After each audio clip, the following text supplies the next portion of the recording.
감사합니다. 아까 닐리리아 잘 불러주셨는데 7천만이 아니고 8천만으로 고쳐주세요. 앞으로 7천만은 남북을 말하는 건데 우리 같은 해외 동포들이 800만이 있어요. 800만. 그래서 앞으로 8천만으로 수정해 주시기를 부탁합니다. 우리 자매들 노래 들으니까 뭐 통일이 온 기분이 드네요. 오늘은 북한 얘기는 제가 할 시간이 없고 이 주제를 정해 주셨고 회개에 대한 메시지라고 해서 우리가 정말 하나님 앞에서 느헤미야처럼 수일 동안 울며 금식하며 하늘의 하나님께 기도했던 그런 심정으로 이제 말씀을 같이 묵상하고 우리가 통일을 하나님 앞에 다시 소원의 기도를 드리는 시간 되었으면 좋겠습니다. 이 살인자였던 이 모세의 이름을 부르시면서 모세에게 요구하셨다는 한 가지가 내 발에서 신을 벗으라는 하나님의 말씀이었는데 오늘 또 여호수아 5장 오늘 본문에 나타난 지금 여호수아에게도 주님은 내 발에서 신을 벗으라고 명령하십니다. 여호수아는 지금 난공불락의 가장 강력한 요새지였던 여리고 성과의 접전을 앞에 두고 있는 상황이었어요. 이스라엘 백성으로서는 상대하기가 너무나 버거운 그런 적과 대치하고 있었습니다. 그런데 하나님께서 너무 비상식적인 명령을 지금 내리고 계시는 거예요.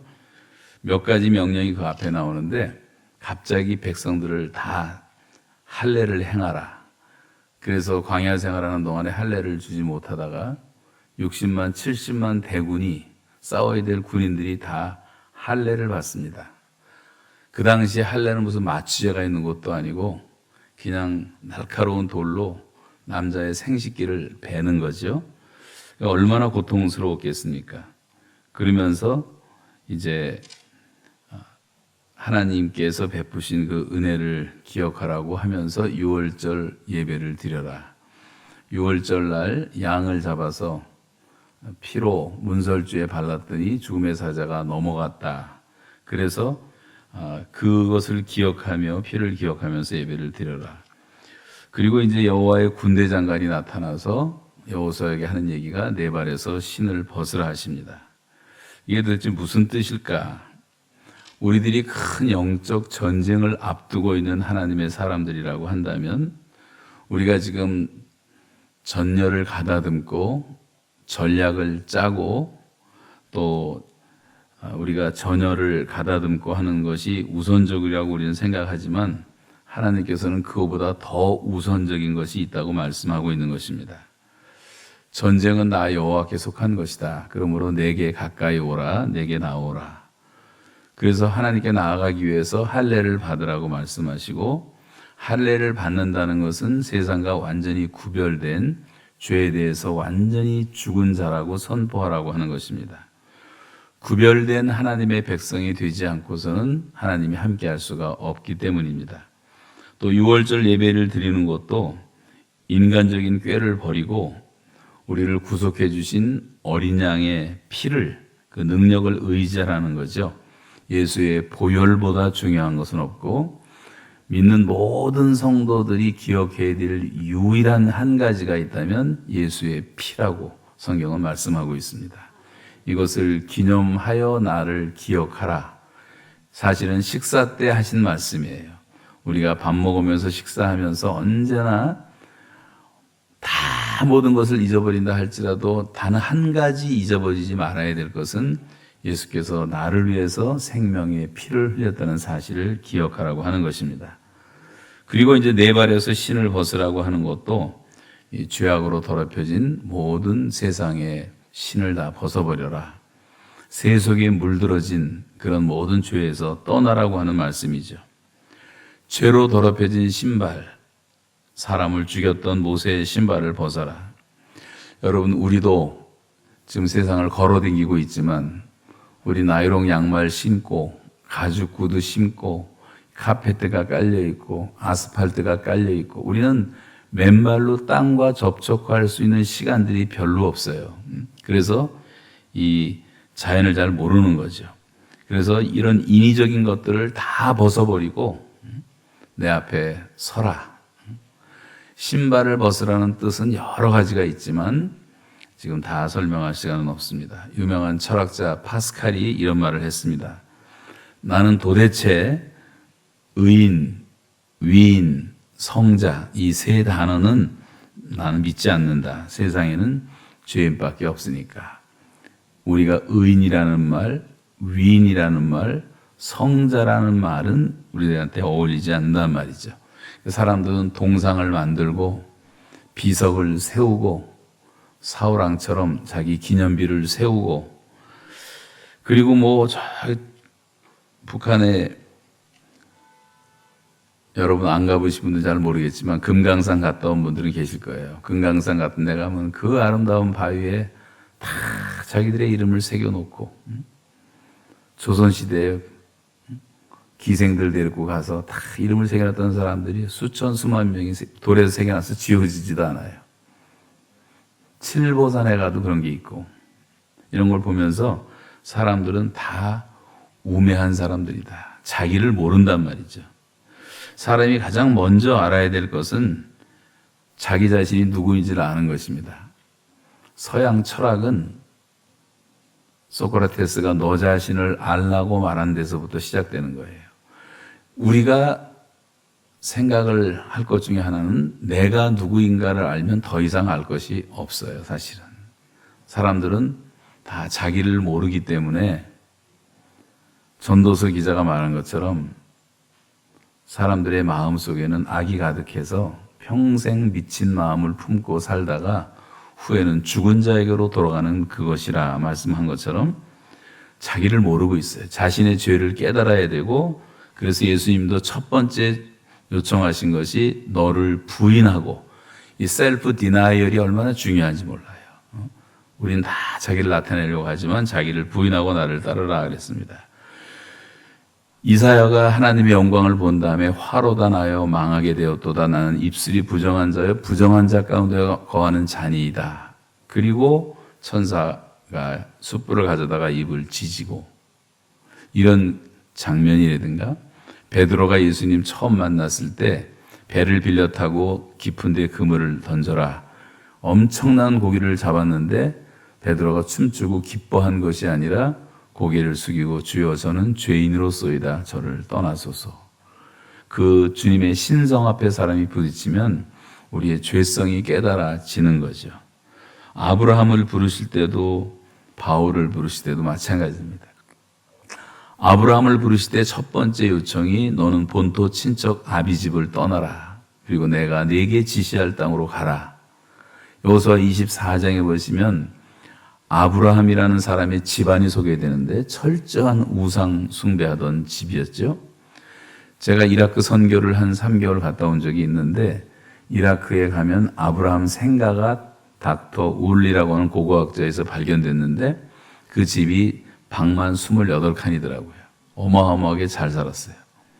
그렇지만 철저한 우상을 섬겼기 때문에 하나님은 그곳을 떠나라고 말씀하십니다. 본토 친척 아비집을 떠나라는 말씀은 죄에서 떠나라는 말이에요. 죄에서. 그리고 아브라함은 죄에서 떠났고 하나님의 말씀을 따라갔고 가는 곳마다 예배했고 단을 쌓았고 그러면서 하나님과 교제하고 믿음의 조상이 되는 것을 볼 수가 있습니다. 이런 이야기들은 우리가 성경에서 얼마나 더 찾을 수가 있어요. 죄에서 떠나라. 예수께서 이 땅에 오셔서 했던 첫 번째 메시지도 회개하고 복음을 믿어라. 회개하라. 천국이 가까웠느니라. 너희가 회개하여 각각 예수 그리스도의 이름으로 세례를 받고 죄사함을 받으라. 그리하면 성령을 선물로 받으리니. 철저한 회개 다음에 성령이 우리에게 임하는 것이죠. 너희가 회개하고 돌이켜 너희 죄 없이함을 받으라. 이와 같이 하면 새롭게 되는 날이 주님으로부터 너희에게 이를 것이다. 예수님은 또 이렇게 말합니다. 인자가 온 것은 죄인을 불러 회개시키러 왔노라. 예수님이 오신 목적은 죄인들을 불러서 회개시키러 왔다고 말씀을 하고 있어요. 그래서 항상 주님은 회개에 합당한 열매를 맺어라. 거룩함이 없이는 누구도 주를 보지 못하리라. 하나님의 뜻은 이것이니 너희의 거룩함이니라. 거룩함이 없이는 주를 볼 수가 없다고 말씀하고 있어요. 예수님의 기도문 가운데도 보면 요한복음 17장에 아버지여 진리로 저희를 변화시켜 달라고, 성화시켜 달라고 기도하고 있어요. 그러면서 아버지의 말씀은 진리니이다. Sanctify them by truth. 진리로 좀 거룩하게 만들어 주십시오. Your word is truth. 하나님의 말씀이 진리이기 때문에 말씀으로 우리가 거룩해진다고 계속 말씀하고 있습니다. 성경에는 전반적으로 우리들의 죄악이 하나님과 우리 사이를 가리워서 우리가 하나님과 교통하지 못하게 되었다고 말해요. 다윗 같은 사람도 내가 토설치 아니할 때 종이를 신음함으로 내 영혼이 마치 여름 가뭄의 마름같이 되었나이다 라고 토설하고 있습니다. 죄라는 것은 무엇입니까? 죄라는 것은 하나님의 성품과 하나님의 뜻을 거스리는 일체 행위를 죄라고 할 수가 있습니다. 거룩하다고 하는 말은 무엇입니까? 거룩하다는 것은 우리가 잘 아는 대로 구별되었다. 하나님을 위해서 구별된 삶. 이 마이크가 거룩한 마이크라고 말씀드릴 수 있는 것은 이건 하나님을 위해서 지금 하나님의 말씀을 전하는 도구로 사용을 받고 있기 때문에 거룩하다고 말하는 거죠.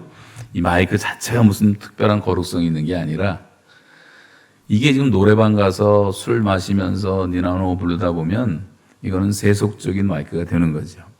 저와 여러분이 먹든지 마시든지 무엇을 하든지 상관이 없어요. 하나님의 영광을 위해서 살면 그 삶 자체가 거룩한 삶인 줄로 믿습니다. 우리가 그렇게 하나님의 영광을 바라보며 영광을 드러내며 살고 있는가를 생각해야 돼요. 그래서 내가 거룩하니 너희도 거룩하라. 모세에게도 여호수아에게도 지금 내가 선 곳은 거룩한 곳이다. 구별된 곳이니까 하나님의 영광을 위해서 살라고 하는 거죠. 데살로니가전서 4장에 보시면 이 얘기를 하다가 4장 8절까지 쭉 보면 세 가지 영역에서 우리가 거룩하고 깨끗한 삶을 살아야 된다고 말씀을 하고 있어요. 세 가지는 돈과 섹스와 권력이라고 요약할 수 있고, 다른 말로 하면 우리가 재물과 이성과 명예라고 할 수가 있어요. 이런 데 깨끗해라. 제일 많이 강조하는 게 성에 대한 순결을 강조하고 있어요. 거룩한 삶을 말하고 있습니다. 하나님의 뜻은 이것이니 너희의 거룩함이라. 그러면서 8절까지 성적 순결을 말하고 있는데, 왜냐하면 그 당시 헬라 로마 문화권은 매우 성적으로 부도덕한 사회였기 때문입니다. 이 성적 타락이 극에 달해 있었는데, 예컨대 로마 바로 근처에 있었던 폼페이라는 곳에 베스비우스라고 하는 산이 있는데 거기서 엄청난 폭발이 갑자기 일어나서 순식간에 그 폼페이에 살던 사람들이 다 화석으로 변한 사건이 있었죠. 그래서 제가 폼페이를 가봤는데 요즘에는 그걸 오픈을 했습니다. 그 오픈한 데 가보면 정말 기가 막힙니다. 그대로 그 당시 모습이 본전되어 있는데 거대한 목욕탕들이 그렇게 많았고 술집은 물론이고 사창가들과 음란한 낙서와 그림이 가득하고 소도 그려져 있고 말도 그려져 있고 개도 그려져 있는 이 동물들과 간음하는 수간하는 모습도 적나라하게 보여주고 있더라고요. 골목에 개가 그려져 있으면 개하고 하는 데고 말이 말하고 하는 거고 돈이 없는 사람들은 다 짐승 거 하고 얼마나 인간이 타락을 했으면 그렇게 타락했는지 몰라요. 그래서 하나님이 샘플로 아예 그냥 땅속에 집어넣어버리고 소돔과 고모라도 집어넣어버리고 노아홍수 때문에 물러다 쓸어버리고 그런 심판의 그런 샘플들이 많이 있는 것을 보게 됩니다. 지금도 사실은 마찬가지예요. 미국에서 84만 명이 가입되어 있는 불륜 사이트가 있는데 그 사이트를 열면 이런 말이 나온다고 합니다. 제일 첫 번째 나오는 게 인생은 짧습니다. 바람을 피우세요. 인생이 짧으니까 바람 피우란 말이에요. 가입자가 3,700만 명이 가입되어 있었던 그런 음란 사이트에 해킹이 들어와가고 해커들이 그래갖고 이게 다 밝혀진 적이 있었는데 가입자 절반이 기독교인으로 나와 있었어요. 해킹 후에 몇 명은 자살을 했습니다. 미국 목사들 400명이 즉시로 사임을 했습니다. 여러분 우리 주변을 보세요. 음란물이 지금 판을 치고 있습니다. 음란한 문화, 음란한 건물들. 여러분 N번방이라고 얼마 전에 시끄럽게 사회면에 떠들었던 사건에 연루된 사람이 30만 명이라고 밝히고 있어요. 그 N번방에 연루된 30만 명을 다 밝혀서 무슨 사법 처리한다고 큰 소리를 쳤는데 다 덮어버렸습니다. 열 수가 없는 거예요, 지금 사회가. 벨벨 사람이 다 들어가 있기 때문에. 이런 음란한 직업 종사자만 해도 여자들만 100만 명이 넘는다고 말하는데 훨씬 넘는 것 같습니다. 서울 시내를 다녀보면 마치 젊은이들한테는 지뢰밭 같지 않을까. 잘못 밟으면 발목 지뢰, 발목 날아가듯이 그렇게 범죄하기 쉬운 유혹이 많은 도시가 도시 중에 하나가 서울이라는 생각이 들어요. 저는 이제 일제 36년이 지난 것처럼 저도 캐나다 생활이 딱 36년째인데 36년 동안 살아보지만 9시 넘으면 다 도시가 조용합니다. 다 집으로 돌아가고. 근데 서울은 한 밤 10시부터 저녁이 시작되는 것 같아요. 지금 코로나라서 좀 그렇지. 옛날에 보면. 너무나 우리가 좀 부패하지 않는가 하는 생각이 되어집니다. 제가 지금부터 드리는 말씀을 통해서 혹시 마음에 걸리는 분들은 회개하시면 되는 거예요. 회개. 오늘 밤에 집에 가서 회개하시고 너무 늦게 주무시는 자들은 조금 일찍 주무시기로 결심하면 되고 한 잔 하시는 분들은 한 잔 좀 끊는 게 좋고 잘 들어보십시오. 이 음란물 동영상이 천문학적입니다. 음란 사이트가 몇만 개가 될 정도로 이 가상 공간이 다 음란의 바다로 변하고 말았습니다. 젊은이들이 성적 순결의 개념조차 없어졌어요. 성경이 말한 것처럼 다 치우쳐 함께 더러운 자가 되고 한국 남자들의 추악한 실태는 너무도 충격적입니다. 이 국내는 물론이지만 해외까지 나가서 지금은 하나님이 죄를 억제하시느라고 코로나를 보내서 해외여행을 못하니까 다행이지만 따이라한 피코노 또는 코피노 우리가 이제 피코노라 하지만 치코노라는 말도 생기고요. 남미까지 가서 별별 나쁜 짓들을 해가지고 지금 중국에 가 있는 기업인이 80만이 넘는데 많은 사람들이 현지철을 거니고 살고 중국에 있는 사람들 가정주부까지 몸을 팔게 할 정도로 성적으로 다 더럽혀지고 있어요. 필리핀에만 60만이 넘는 유학생과 기업인들이 갔는데 거기서 무책임하게 젊은이들이 공부는 안 하고 못된 짓 하다가 다 임신시켜놓고 한국으로 도망온 애들이 수만 명이에요. 수만 명. 거기서 태어난 아이들을 피코노라고 말합니다. 아버지 얼굴도 모르면서 한국을 찾아 방황한 애들이 얼마나 많은 줄 아십니까? 월남에 가면 베트남 가면 따이라한이라고 해요. 따이라. 걔네들도 한국 부모를 찾아 헤매고 있는 애들이 너무나 많이 있어요. 남미에 가면 파라과이라고 있는데 파라과이에도 한국 사람들이 하도 그렇게 씨를 퍼뜨려 나가지고 우리 교회 선교사 한 분이 파라과이에서 그런 애들만 100명을 지금 케어하고 있어요. 부부가. 참 창피한 일이죠. 북미에도 마찬가지고 국내도 마찬가지고 한국은 이 인터넷의 발달로 인해서 가상공간에서 행해지는 이런 음란 사이트의 피해는 말로 다 할 수 없을 정도입니다. 젊은이들만 그런 게 아니라 요즘은 황혼 이혼이라는 것까지 생겨가지고 나이 든 사람끼리 요새 뭐 똑똑똑 잘 두들기니까 두들기면 다 나오거든요. 초등학교 동창도 나와요.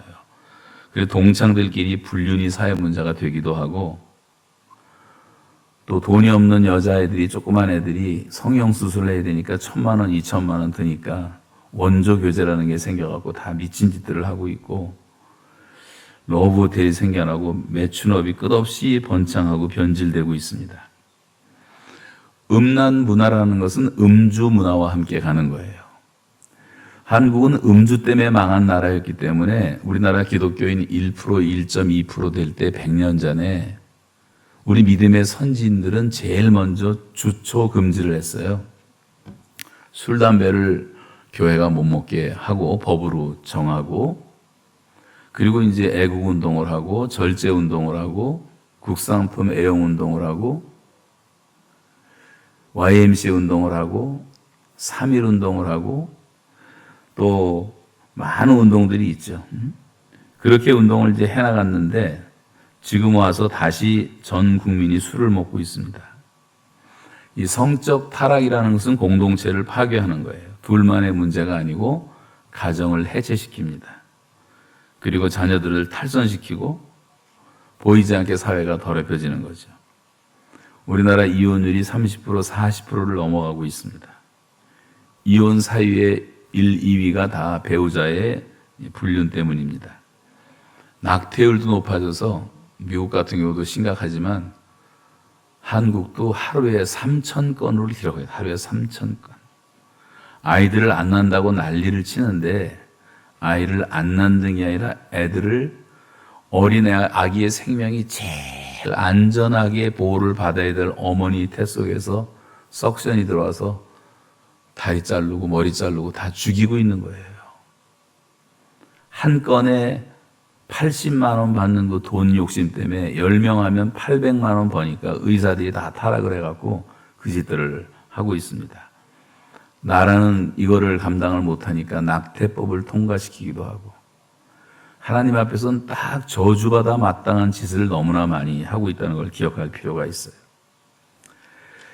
한국 같은 경우는 1년에 4개 군이 없어지는 거예요. 죽어서 애들 다 죽여갖고 그러면서 애를 안 낳는다 그러고 저출산이라 그러고 초고령화 시대가 되었다 그러고 이 성적 유혹이라고 하는 것은 아주 달콤하게 찾아오고 낭만스럽게 찾아옵니다. 그러나 그 후에 치러야 될 대가는 너무나 혹독하죠. 성경은 목사, 장로, 집사, 감독의 직분을 말하면서 한 번도 은사를 말하지 않았어요. 20몇 가지 나오는 그 목록이 다 인격적 목록인데 그 중에 하나가 한 여자의 남자가 되라. 한 아내의 남편 그랬지만 정확히 말하면 한 여자의 남자가 되라. 그렇게까지 말씀을 하고 있고 그러면서 4절에 보시면 데살로니가전서 4장에 각각 거룩함과 존귀함으로 자기의 아내를 대하라 이렇게 말하고 있어요. 성적 타락은 성령을 거스리는 죄입니다. 7절 8절에 보시면 하나님이 우리를 부르시면 부정하게 하심이 아니요 거룩하게 하심이니 그러므로 저버리는 자는 사람을 저버림이 아니요 너희에게 그의 성령을 주신 하나님을 저버림이라. 성적 타락은 성령을 탄식하게 만드는 죄예요. 이런 음란한 마음이 하나님과 우리 사이를 항상 가린다고 성경은 말씀하고 있어요.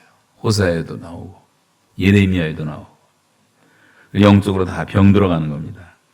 다윗의 경우를 봐도 그렇게 신앙 좋은 믿음의 사람 다윗도 이 달콤한 유혹을 견디지 못하고 즐기다가 즐겼지만 금방 그 아기가 죽는 비극을 경험하게 되고 아들들 가운데서 음란한 사건이 터지고 압살롬은 반역하고 음모를 꾀하고 다윗의 말년은 아주 비극적인 말년을 보내게 됩니다.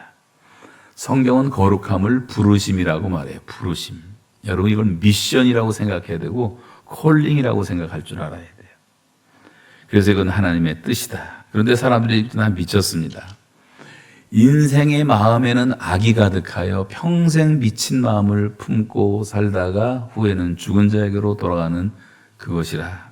전도서 9장 3절의 말씀인데 사람들의 마음에 악이 가득하대요. 생각하는 것이 악하고 계획하는 것이 악하고 이게 창세기 6장에 나오는 초창기 노아 시대부터 시작된 것인데 성경 전체가 그걸 말씀하고 있잖아요. 겉으로는 잘 모르지만 사람의 마음은 심히 부패했다. 누가 능히 알리오마는. 우리 자신들도 깜짝 놀랄 정도로 우리 스스로도 악한 생각을 할 때가 있지 않습니까? 나도 섬찟 놀랄 정도로. 악의 조정을 우리도 받을 수가 있다는 거예요. 그만큼 우리에게도 부패한 성품이 있기 때문에 깨어있지 않으면 안 되는 것입니다.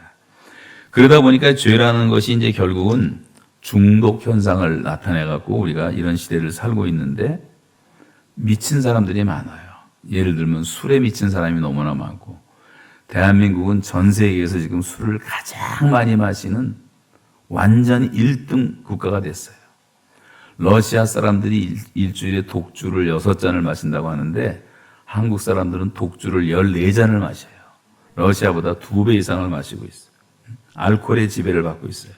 대한민국은 음주 사회고 술에 미친 사회고 폭탄주를 하고 있고 술 때문에 심각한 자동차 사고도 너무 많이 나고, 제가 아는 멀쩡한 장로님, 너무 훌륭하신 장로님인데 음주운전 하다 술 먹고 운전하던 20대 청년이 치여서 그분을 죽게 만드는 바람에 가정이 파탄되고, 이런 경우들이 얼마나 비일비재한가를 보세요, 여러분. 알코올 중독자로 분리된 사람만 한국에 400만 명 있어요. 400만 명. 술과 관련된 사회적 비용이 200억 달러입니다. 200억 달러는 23조 9,500억 원이에요.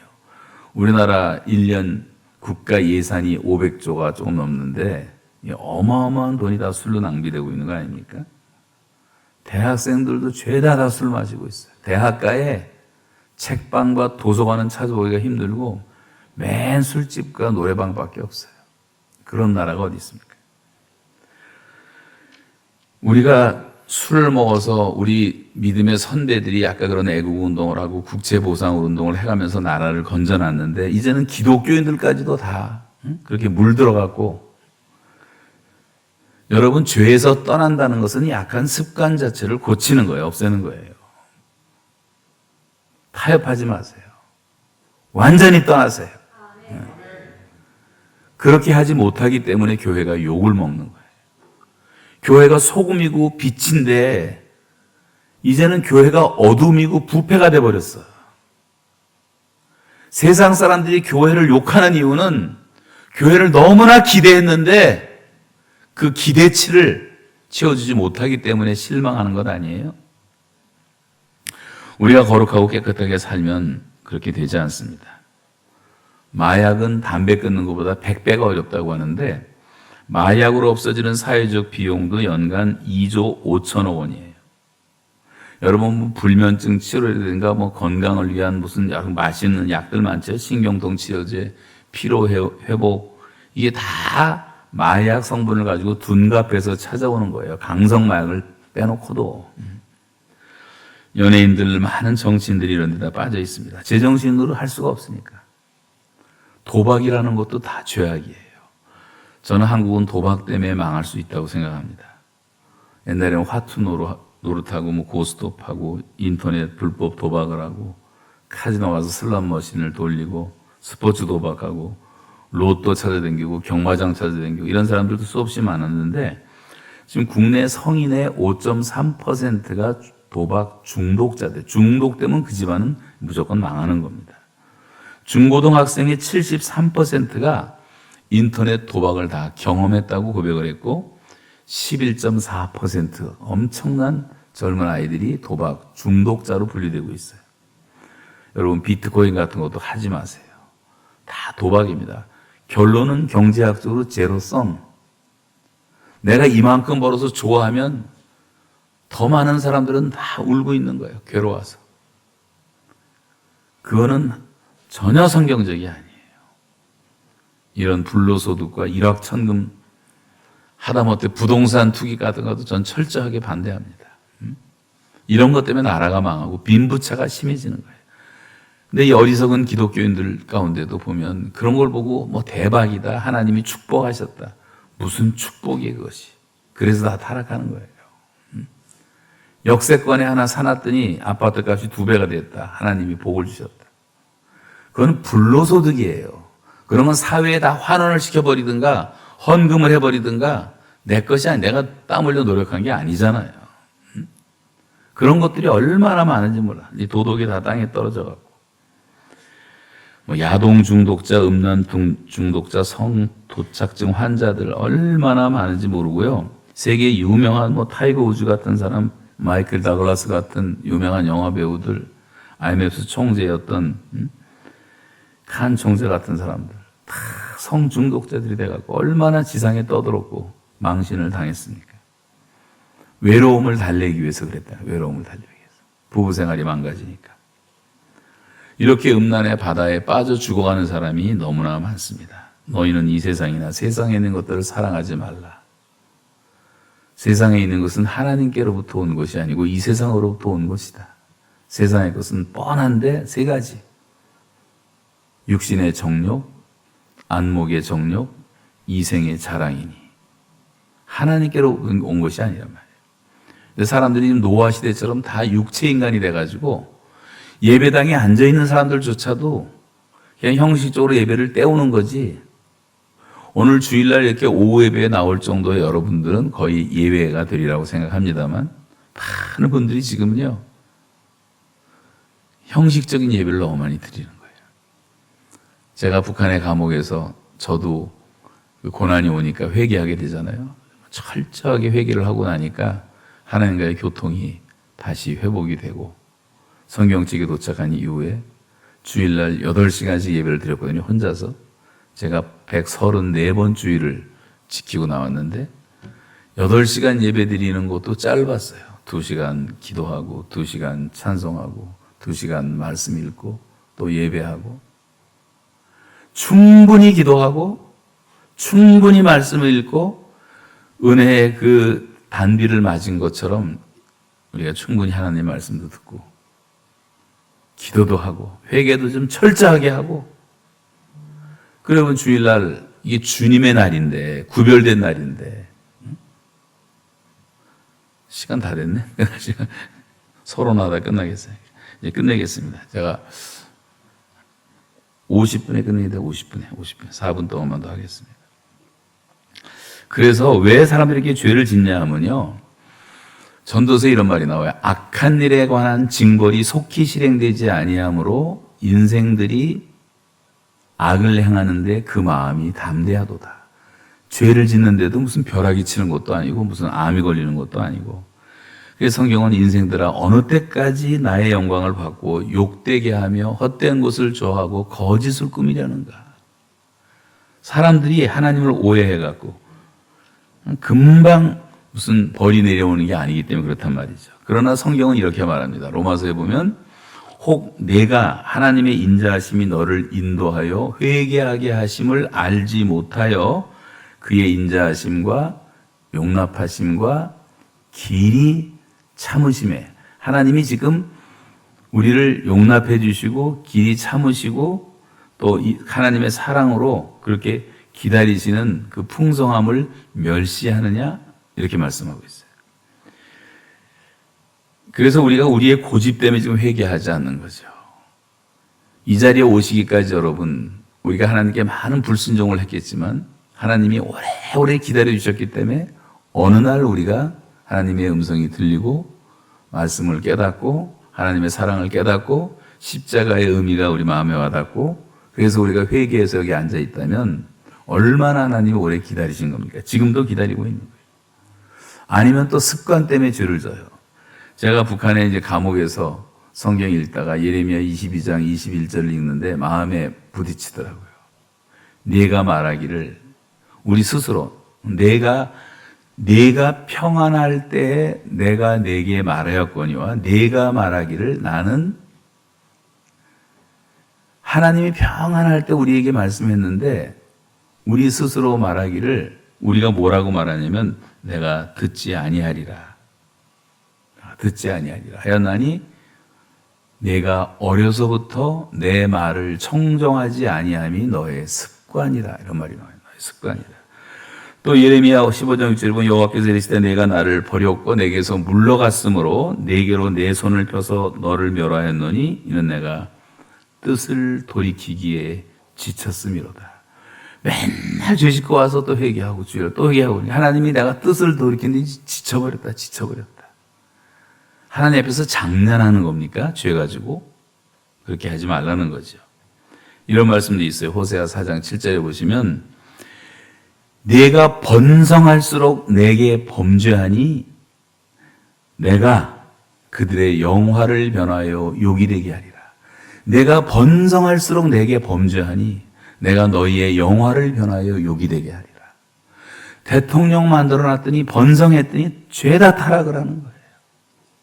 망명으로 쫓겨나고 감옥에 가고 산에 떠서 자살하고 아들도 타락을 하고 감옥에 들어가고 지금 감옥에 들락달락하는 대통령만 4명이 있고,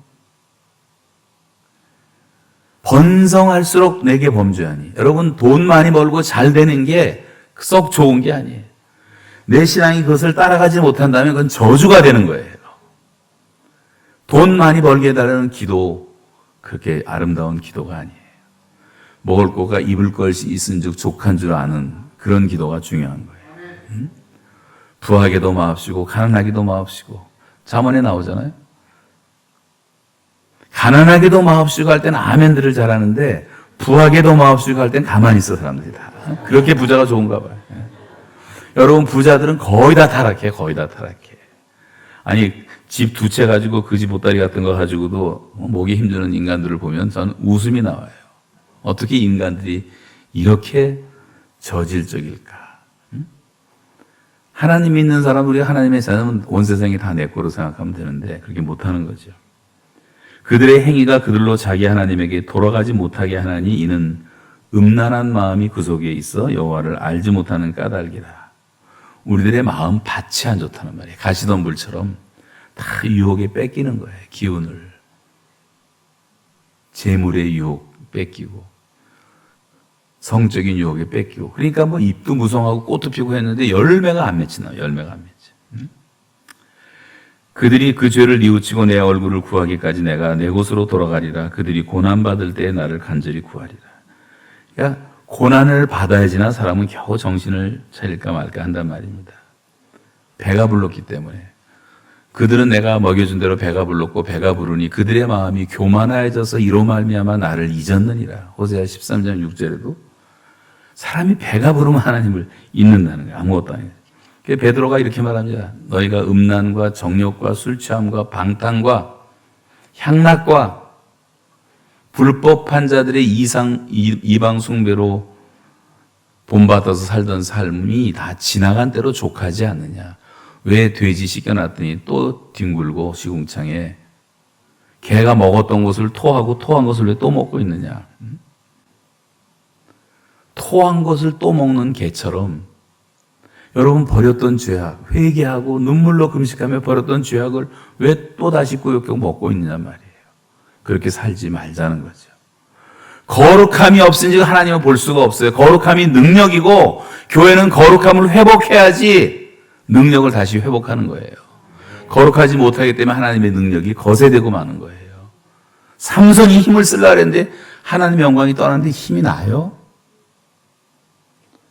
여러분, 다른 거 아무것도 할 게 없어요. 지금은 대한민국 교회가 회개밖에 할 게 없는 거예요. 지금 하나님 앞에 철저하게 회개하시기 바라고 다른 사람 생각하지 말고 내 자신이.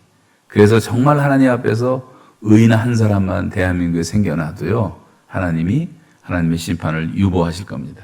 그리고 이 자리에 모인 요 정도의 사람들만 여러분, 우리가 다 회개하고 정말 하나님 앞에서 의롭다함을 믿음으로 받는 거지만 하나님께 인정을 받는 삶을 살면 미세먼지 내 이름은 다 없어집니다. 코로나 완전히 종식됩니다. 돼지열병 없어집니다. 조리독감 오지 않습니다. 강원도 산불 더 이상 일어나지 않아요. 하나님이 의인을 찾고 계신 거예요. 여러분, 의로운 백성 되시기를 주님의 이름으로 축원합니다. 저는 30분 설교를 할 줄 몰라서 죄송한데 다음에 또 하도록 약속하고 오 목사님이 저를 좀 째려보시니까 이제 맞춰야 될 것 같아요. 기도하겠습니다. 하나님 아버지 감사합니다. 하나님의 자녀라 일컬음을 받은 것은 순전한 하나님께서 베풀어 주신 은혜인 것을 믿습니다. 하나님, 이제는 그 은혜로 우리가 의롭다함을 받았사오니 이제는 성령의 힘의 능력을 의지해서 모든 죄와 완전히 결별하게 하시고 성령과 동행함으로 거룩한 삶을 살게 하셔서 하나님이 주시는 마음의 평안과 기쁨과 감사가 넘치는 경건한 백성들로 우리 나라